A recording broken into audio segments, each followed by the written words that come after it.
ജോയ്സ് മേർ മിനിസ്ട്രീസിന്റെ സുഹൃത്തുക്കളും പാർട്ട്നേഴ്സുമാണ് ഈ പ്രോഗ്രാമിന്റെ ചിലവുകൾ വഹിക്കുന്നത്.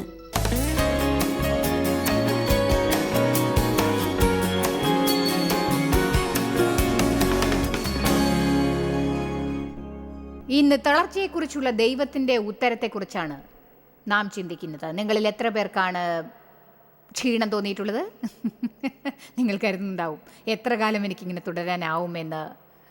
പറയാനാവില്ല എന്ന്. തളർച്ച എന്നാൽ ശക്തി ക്ഷയിക്കുക, സഹനശക്തി നശിക്കുക, ബലം നഷ്ടപ്പെടുക, പുതുമ ഇല്ലാതാവുക.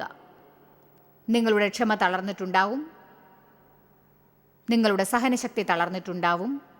ഏത് കാര്യത്തിലും നിങ്ങൾക്കിപ്പോൾ കൂടുതൽ സന്തോഷം ഉണ്ടാവുന്നില്ല. ഇനി ചിലപ്പോൾ സഹായം ചോദിക്കുന്നത് എങ്ങനെയാണെന്നറിയാതെ നമ്മൾ തളർന്നു പോകാറുണ്ട്. ഈ വിഷയം മാത്രം എടുത്ത് എനിക്ക് സംസാരിക്കാൻ സാധിക്കും, പക്ഷേ ഞാൻ പല കാര്യങ്ങളെക്കുറിച്ചും പറയാൻ ആഗ്രഹിക്കുന്നു. എൻ്റെ സന്ദേശത്തിലെ ആദ്യത്തെ പോയിൻ്റ് ആയിരുന്നു അത്. എനിക്കൊരു ചെറിയ കാര്യമേ പറയാനുള്ളൂ. നിങ്ങൾ ആവശ്യമുള്ളപ്പോൾ സഹായം ചോദിക്കുന്നത് വളരെ ബുദ്ധിപരമായ കാര്യമാണ്.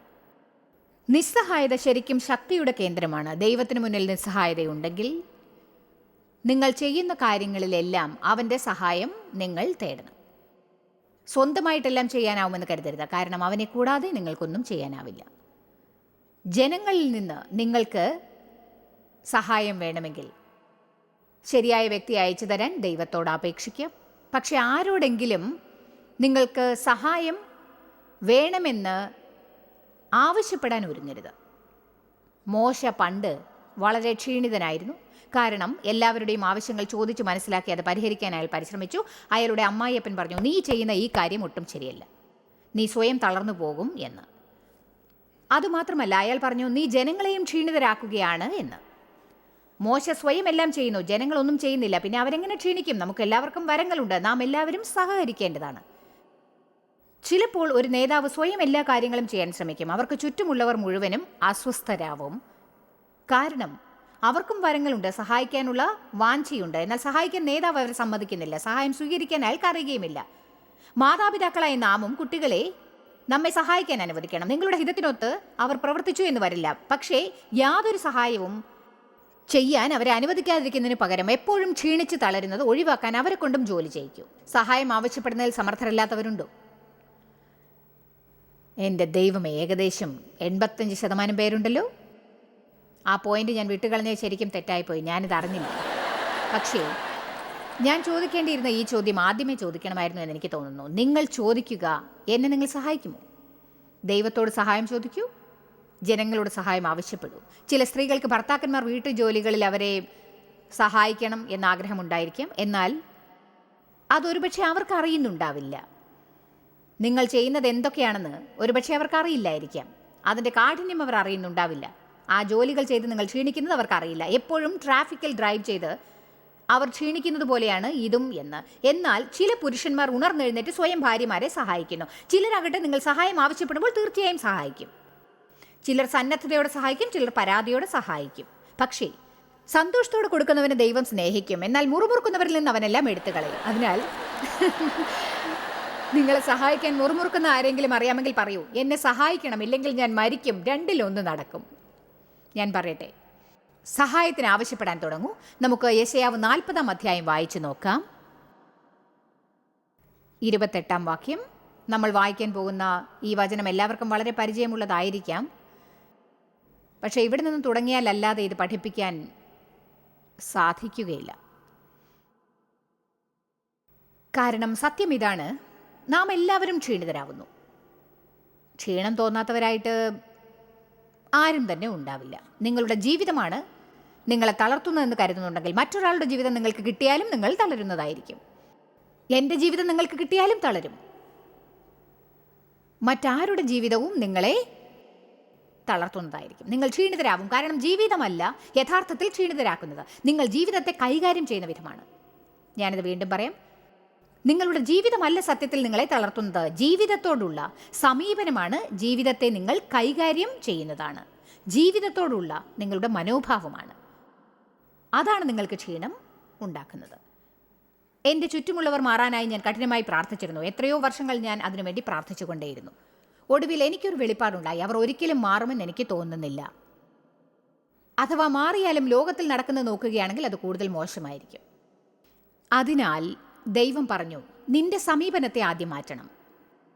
നമുക്ക് ഓരോരുത്തർക്കും അത് ചെയ്യാവുന്നതാണ്. ഈ ലോകത്തെ മാറ്റാൻ നമുക്ക് കഴിയില്ല. നിങ്ങൾ വിവാഹം കഴിച്ച പങ്കാളിയെ മാറ്റാൻ നിങ്ങൾക്കാവില്ല, മക്കളെ മാറ്റാനാവില്ല, നിങ്ങളുടെ അയൽക്കാരെ നിങ്ങൾക്ക് മാറ്റാനാവില്ല, സാമ്പത്തിക സ്ഥിതിയെ മാറ്റാനാവില്ല. എന്നാൽ നിങ്ങളുടെ മനോഭാവത്തെ മാറ്റാം. അതാണ് നിങ്ങൾക്ക് മുഴുവൻ അധികാരമുള്ള ഒരു കാര്യം. മോശമായ മനോഭാവം ഉണ്ടാവാൻ ഞാൻ സമ്മതിക്കില്ല എന്ന് പറഞ്ഞാൽ ആർക്കും നിങ്ങൾക്ക് മോശമായ മനോഭാവം ഉണ്ടാക്കാൻ സാധിക്കില്ല. ഹോളോകോസ്റ്റിൽ കോൺസെൻട്രേഷൻ ക്യാമ്പിൽ ഉണ്ടായിരുന്ന ഒരു വ്യക്തി ഇങ്ങനെ പറഞ്ഞു. അയാൾ ക്രൂരമായ പെരുമാറ്റത്തിനിടയായിരുന്നു. അയാൾ പറഞ്ഞു, ഞാൻ എന്നെ ഉപദ്രവിക്കുന്ന ഒരു കാര്യം നൽകുകയില്ല, എൻ്റെ മനോഭാവം. ഞാൻ നല്ല മനോഭാവം പുലർത്തും, കാരണം എൻ്റെ മനോഭാവത്തെ അവർക്ക് എന്നിൽ നിന്നും എടുക്കാനാവില്ല. നമ്മുടെ മനോഭാവത്തെ സാത്താന് കൊടുക്കുന്നത് അവസാനിപ്പിക്കണം. സാത്താനല്ല, ദൈവമാണ് അതിലൂടെ ഒഴുകുന്നതെന്ന് നാം ഉറപ്പാക്കണം. ആമേൻ.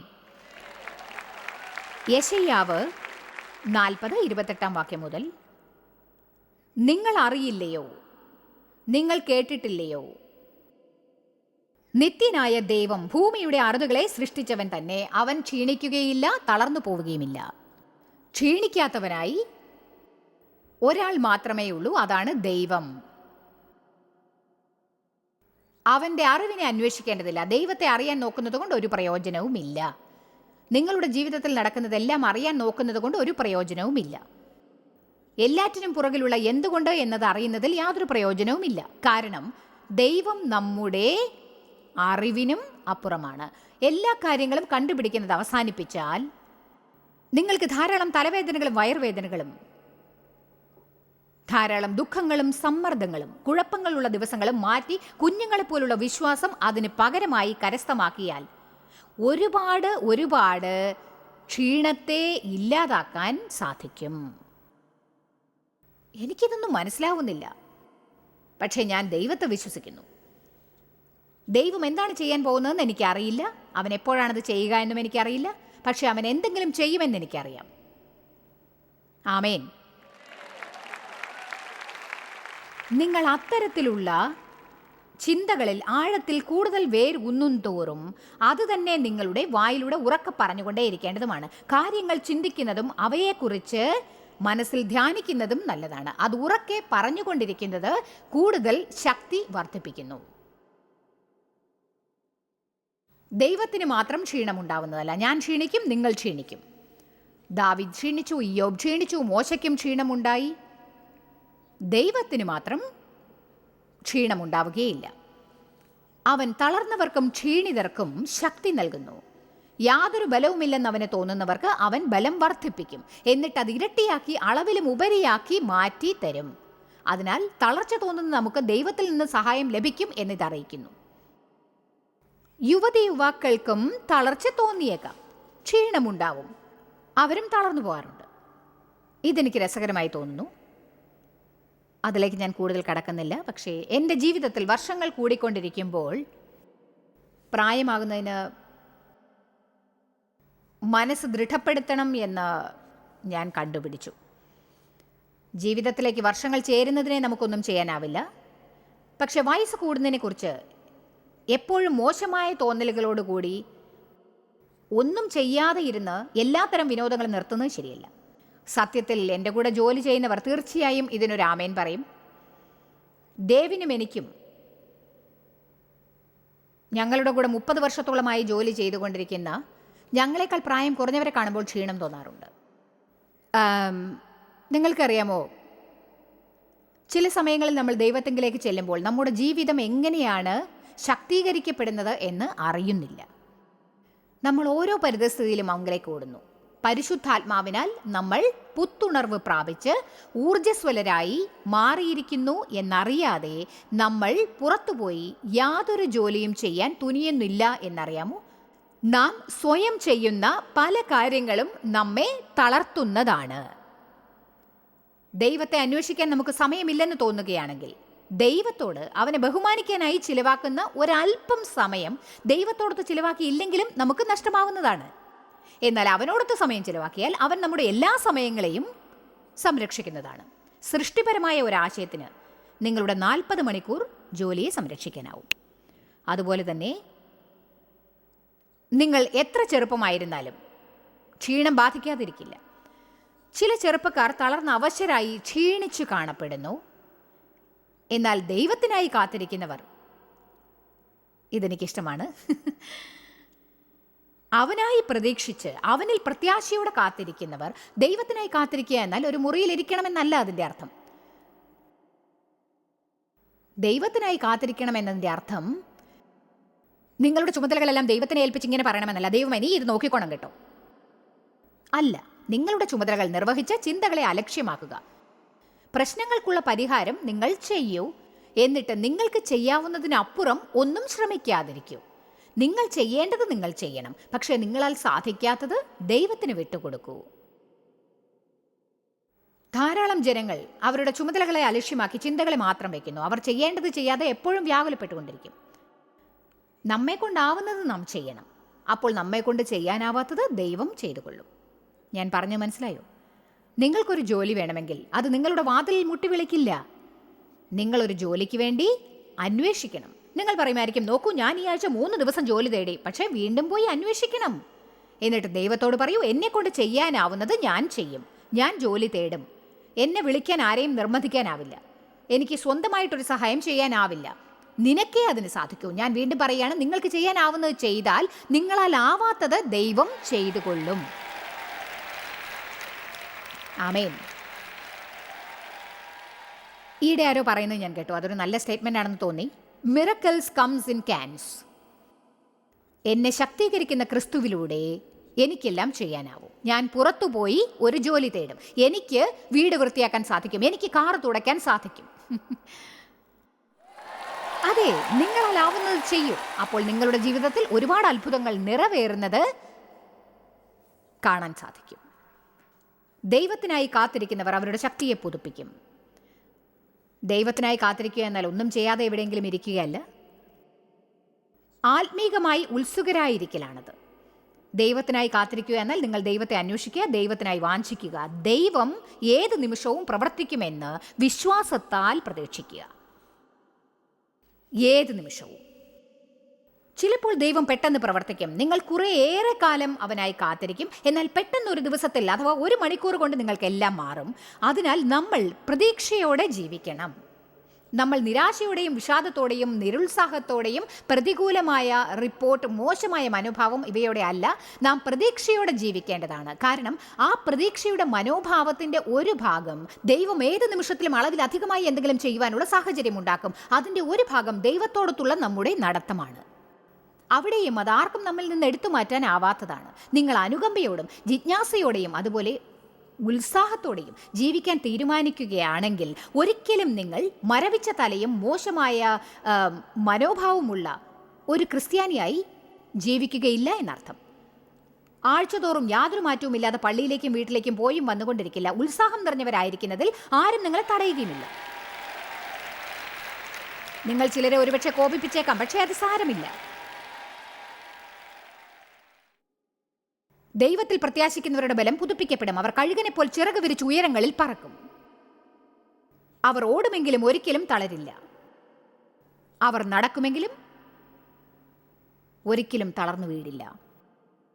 വ്യാകുലപ്പെടുന്നത് ഒഴിവാക്കാൻ ആഗ്രഹിക്കുന്നെങ്കിൽ ദൈവത്തെങ്കിലേക്ക് പതിവായി പോകാൻ പഠിക്കണം. എന്നിട്ട് ഇനി എനിക്ക് താങ്ങാൻ വയ്യ എന്ന് തോന്നുന്ന നിമിഷം വേഗം ദൈവത്തോടൊരു അല്പസമയം ചിലവാക്കുക. നിങ്ങൾ ജോലി സ്ഥലത്താണ് ഇനി ഇത് സഹിക്കാനാവില്ല എന്ന് തോന്നുകയാണെങ്കിൽ ബാത്റൂമിലോ ഒരു സ്റ്റോളിലോ കയറി വാതിലടയ്ക്കൂ. എന്നിട്ട് ദൈവത്തോടൊത്തൊരു കൂട്ടായ്മ ഉണ്ടാക്കൂ. ഞാൻ പറയുന്നത് വളരെ ഗൗരവത്തോടെയാണ്. നിങ്ങളുടെ മക്കൾ നിങ്ങളെ ഭ്രാന്ത് പിടിപ്പിക്കുന്നുണ്ടെന്ന് തോന്നുകയാണെങ്കിൽ വീട്ടിലെ ബാത്റൂമിൽ കയറി വാതിലടയ്ക്കൂ. യഥാർത്ഥ സിംഹാസനത്തിനായി സിംഹാസനം എന്ന നമ്മുടെ പീഠത്തെ ഉപയോഗിക്കൂ. തലകുനിക്കൂ, മൂടി അടയ്ക്കൂ. എന്നിട്ട് അതിന്മേൽ തലചാച്ചു പറയൂ, ദൈവമേ നീ എന്നെ സഹായിക്കൂ. വേദപുസ്തകം ദാനിയേലിൽ പറയുന്നു, സാത്താൻ അത്യുന്നതവാനായവന് വിരോധമായി വമ്പ് പറഞ്ഞ് വിശുദ്ധന്മാരെ ഒടുക്കിക്കളയുമെന്ന്. ഇത് രസകരമായി തോന്നുന്നില്ലേ? ദാനിയേൽ 7:25. സാത്താൻ അത്യുന്നതനായവന് വിരോധമായി വമ്പ് പറയുകയും വിശുദ്ധന്മാരെ ഒടുക്കുകയും ചെയ്യും. അവൻ്റെ ആവശ്യം നാം തളരണം, നാം ക്ഷീണിതരാവണം, എല്ലാം ഉപേക്ഷിക്കണം, എന്നിട്ട് സ്വയം അലസമായി ജീവിക്കണം. ദൈവത്തെ അറിയാത്തവരിൽ നിന്ന് ഒട്ടും തന്നെ വ്യത്യാസമില്ലാത്തവരായി എങ്ങനെയോ ജീവിക്കണം. നമ്മൾ ഇരുൾ നിറഞ്ഞ സ്ഥലത്ത് വെളിച്ചമാവേണ്ടവരാണ്.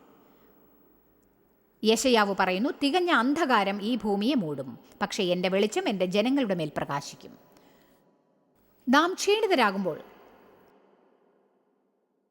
അത് നമുക്ക് ചെന്നെത്താവുന്ന ഏറ്റവും അപകടകരമായ സ്ഥലമായിരിക്കും. എനിക്ക് സാധാരണയായി പതിവായി കോപമുണ്ടാവുമായിരുന്നു. അപ്പോൾ ഞാൻ വിശ്രമിക്കും. എന്നിട്ട് എനിക്ക് വളരെ തളർച്ച അനുഭവപ്പെടും. അപ്പോൾ ഞാൻ ഒടുവിൽ വിശ്രമിക്കും. ഞാൻ മരിച്ചു പോകത്തക്ക വിധത്തിൽ പ്രവർത്തിക്കും. എന്നിട്ട് ഒരു അല്പസമയം വിശ്രമിക്കും. എൻ്റെ ജീവിത രീതി മുകളിലും താഴെയും മാറിക്കൊണ്ടിരുന്നു. ബാലൻസ് ഇല്ലാതെ ബാലൻസ് തെറ്റി. ഒടുവിൽ അവ എന്നെ ഭരിക്കുന്നതിന് മുൻപ് അതിൻ്റെ ലക്ഷണങ്ങളും അടയാളങ്ങളും ഞാൻ മനസ്സിലാക്കി. എൻ്റെ മനോഭാവം കൈവിട്ടു പോകുന്നു എന്ന് ഞാൻ ആദ്യം മനസ്സിലാക്കിയപ്പോൾ, അഥവാ എൻ്റെ സന്തോഷം നഷ്ടപ്പെടുകയാണെന്ന് ആദ്യം മനസ്സിലായപ്പോൾ, ഒരു വണ്ടി നിറയെ ക്രിസ്ത്യാനികൾ വന്ന് എന്നെ പൊക്കിക്കൊണ്ട് പോകുന്നതുവരെ ഞാൻ കാത്തിരുന്നിട്ടില്ല. ഞാൻ ദൈവത്തോട് ഉടനെ കരഞ്ഞ് പറയാൻ തുടങ്ങും. കാരണം ഒരു കാര്യം ഞാൻ പഠിച്ചു. ഞാൻ കൂടുതലായി തളരുമ്പോൾ എൻ്റെ മനോവികാരങ്ങൾക്ക് നിയന്ത്രണം തെറ്റും, മനസ്സിനും വായയ്ക്കുമെല്ലാം. ആരെങ്കിലും ഒരു ആമീൻ പറയാമോ? തളർച്ച തോന്നുമ്പോൾ ഞാൻ എടുക്കുന്ന തീരുമാനങ്ങൾ തെറ്റായിരിക്കും.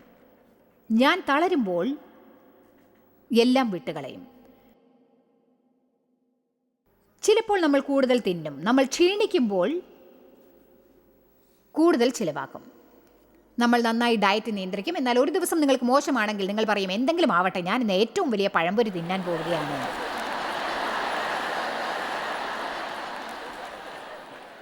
ക്ഷീണം തോന്നുമ്പോൾ നമുക്ക് മുഷിപ്പ് തോന്നും, നമ്മോട് തന്നെ സഹതാപം തോന്നും. നമ്മൾ ജീവിതം ആസ്വദിക്കില്ല.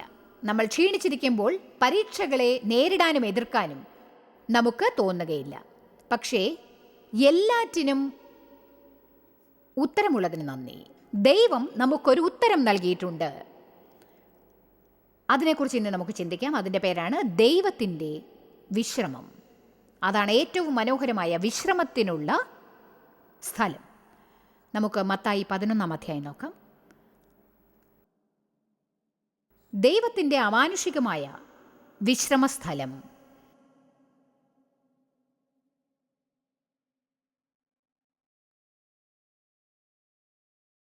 ഞാനിപ്പോൾ വായിച്ച വചനം യെശയ്യാവിൽ നിന്നാണ്. ഇനി മത്തായി 11-ലേതാണ്. ഇവ രണ്ടും ദൈവവചനത്തിലെ ഏറ്റവും മനോഹരമായ ഭാഗങ്ങളാണെന്ന് പറയാം. മത്തായി 11:28. അധ്വാനിക്കുന്നവരും ഭാരം ചുമക്കുന്നവരുമായുള്ളവരെ, നിങ്ങൾ ഏവരും എൻ്റെ അടുക്കൽ വരുവിൻ, ഞാൻ നിങ്ങളെ ആശ്വസിപ്പിക്കും. ഇനി ഈ വചനത്തിൽ അവൻ പറയുന്നത് വിശ്രമത്തെപ്പറ്റി മാത്രമല്ല. പക്ഷേ 29-ാം വാക്യത്തിൽ അവൻ 2 തരത്തിലുള്ള വിശ്രമങ്ങളെ പറ്റിയാണ് പറയുന്നത്. ആദ്യമായി അവൻ പറയുന്ന വിശ്രമം രക്ഷയുടെ വിശ്രമത്തെക്കുറിച്ചാണ്. എല്ലാവരും എൻ്റെ അടുക്കൽ വരുവിൻ, ഞാൻ നിങ്ങളുടെ ആത്മാക്കൾക്ക് വിശ്രമം നൽകും. ക്രിസ്തുവിനെ രക്ഷിതാവായി നിങ്ങൾ സ്വീകരിക്കുമ്പോൾ, യേശുവിനെ രക്ഷിതാവായി ഇന്ന് സ്വീകരിച്ചിരിക്കുന്ന നിങ്ങൾക്ക് ചുമലിൽ നിന്ന് ഭാരം നീങ്ങിയതുപോലെ തോന്നും. നിങ്ങളുടെ ഉള്ളിൽ ഒരു പുതുമ അനുഭവപ്പെടുന്നതായിരിക്കും. വളരെ കാലമായി ലഭിക്കാതിരുന്ന നല്ല ഉറക്കം ഒരുപക്ഷെ ഇന്ന് രാത്രി നിങ്ങൾക്ക് ലഭിച്ചേക്കാം. ഉറങ്ങാൻ കഴിയാത്ത വിധത്തിൽ നിങ്ങൾക്ക് ആവേശം തോന്നുന്നുണ്ടെങ്കിൽ ഉറങ്ങേണ്ട. പക്ഷേ നിങ്ങൾക്കൊരു ബോധമുണ്ടാവും. അതായത് നിങ്ങൾ കരുതും, ഹാവ്, എന്തൊരാശ്വാസം. അതാണ് ദൈവം നമുക്ക് നൽകുന്ന ആദ്യത്തെ വിശ്രമം. പിന്നെ നമുക്ക് ആവശ്യമായ മറ്റൊരു തരം വിശ്രമവുമുണ്ട്. അതിനെക്കുറിച്ചും യേശു ഇവിടെ പറയുന്നുണ്ട്. അതാണ് ഈ ലോകത്തിൽ ജീവിക്കാനും ഈ ലോകത്തിലെ ജനങ്ങളെയും ഈ ലോകത്തിലെ പല പരിതസ്ഥിതികളെ നേരിടാനും, നിരാശകളെ നേരിടാനും, ട്രാഫിക്കിനെ നേരിടാനും, സമ്മർദ്ദത്തെ നേരിടാനും ഇവയെല്ലാം ഉണ്ടായിട്ടും അവയൊന്നും നമ്മെ ശല്യപ്പെടുത്താതെ, വിഷമിപ്പിക്കാതെ, നമ്മുടെ സന്തോഷത്തെ നശിപ്പിക്കാതെ, ആരോഗ്യത്തെ നശിപ്പിക്കാതെ, ദിവസത്തെ നശിപ്പിക്കാതെ, നമ്മുടെ ജീവിതത്തെ നശിപ്പിക്കാതെയുള്ള വേറൊരു തരം വിശ്രമം. അതാണ് യേശുവിൽ വിശ്വസിക്കുന്നവരായ നമുക്കുള്ള ഒരു വസ്തുത. അത് ലോകത്തിന് കാണാനാവില്ല. അതിനാൽ അവർക്ക് അത്തരം വിഷമങ്ങളും കുഴപ്പങ്ങളും ഉണ്ടാവുമ്പോൾ അവരതിനെ ചോദ്യം ചെയ്യുന്നു.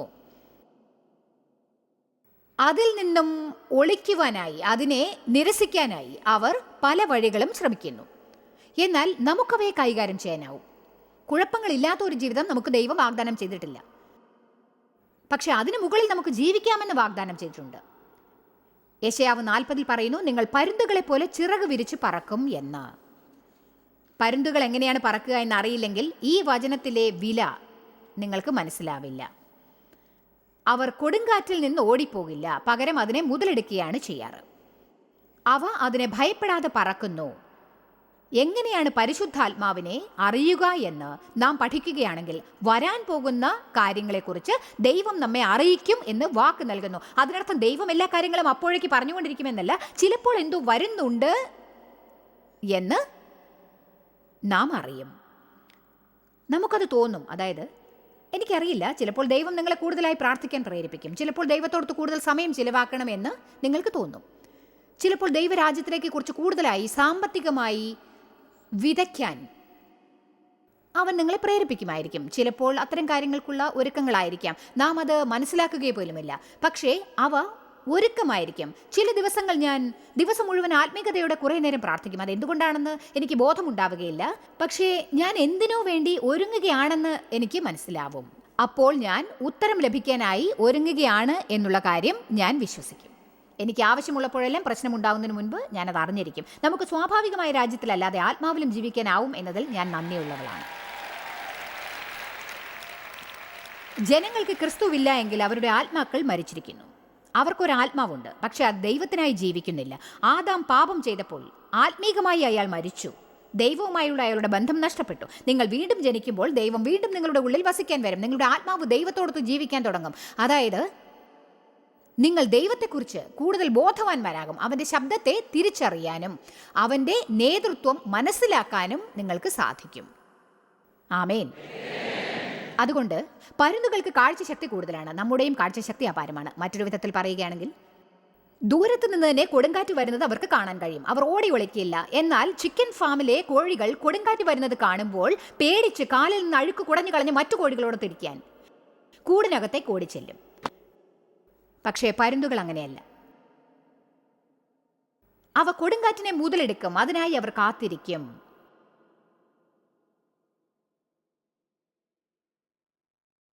ഇനി കൊടുങ്കാറ്റടിക്കുമ്പോൾ അവർ എന്താണ് ചെയ്യുക? അവർ ഒരുപക്ഷെ തയ്യാറാണെങ്കിൽ അതവരെ ചാടിക്കും. അവർ മുകളിലേക്ക് പോകും. കൊടുങ്കാറ്റിന്റെ ശക്തിക്ക് അനുസരിച്ച് അവരുടെ ചിറകുകൾ വിരിക്കും. എന്നിട്ട് അവർ സൂര്യന് ചുറ്റും പറന്നുകൊണ്ടേയിരിക്കും. അവ താഴെയുള്ള കാര്യങ്ങൾ നോക്കും. അതവയെ കൂടുതൽ ഉയരത്തിലേക്ക് പറക്കാൻ സഹായിക്കും. ദൈവം നമ്മുടെ ജീവിതത്തിൽ കൊടുങ്കാറ്റടിക്കാൻ ഇടയാക്കുന്നു. എന്നാൽ നമ്മുടെ ജീവിതത്തിൽ നല്ലത് നടക്കാൻ ഇടയാക്കുന്ന കഠിനമായ കാര്യങ്ങൾ മാത്രമേ നമുക്കവൻ നൽകുകയുള്ളൂ. എന്നിട്ട് അത് നമ്മെ ഉയരത്തിലേക്ക് കൊണ്ടുപോവുകയും ചെയ്യും, നമ്മെ ശക്തരാക്കുകയും ചെയ്യും.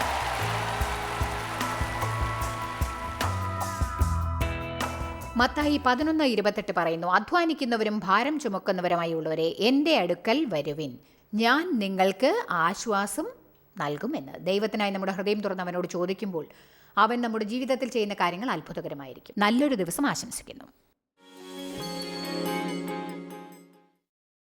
ജോയ്സ് മേയറുടെ ശുശ്രൂഷാ കേന്ദ്രത്തിൽ നിങ്ങൾ അറിഞ്ഞതിനേക്കാൾ നിങ്ങൾ ഞങ്ങൾക്ക് വളരെ പ്രിയപ്പെട്ടവരാണ്. ലോകം മുഴുവൻ ഈ ശുശ്രൂഷാ കേന്ദ്രത്തെ നടത്താൻ സഹായിച്ചതിൽ എല്ലാവർക്കും വളരെ നന്ദി.